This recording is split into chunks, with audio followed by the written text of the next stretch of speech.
Hello mga palangga. So ngayon nandito tayo sa ating profile na triple income at meron po akong pinaka-importanting i-share po sa inyo. So nakarang araw guys, nag-upload tayo ng reels at yung reels na yun is meron po siyang music at yung ginagamit kong music doon is recommended po ni Daddy.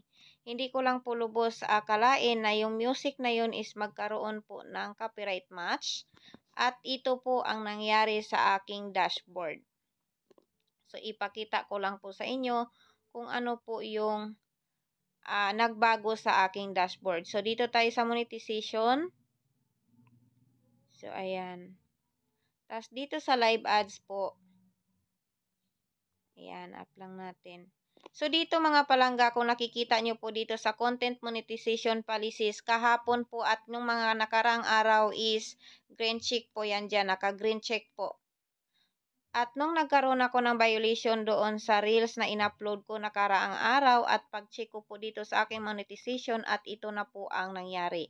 Kahit ho deleted na po yung video na yon at ito pa rin po, hindi pa rin po siya nagbalik. Hindi pa rin po siya nag-green check ulit.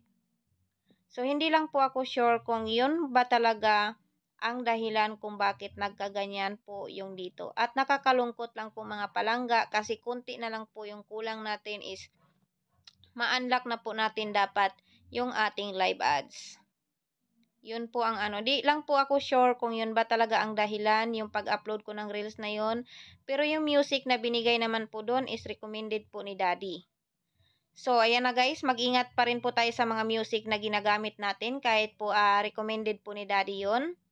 Kasi yun po ang nangyari sa akin. Yung ginamit ko po music nakaraan ay bigay po ni Daddy yun. Recommended po niya na yun ang gamitin ko.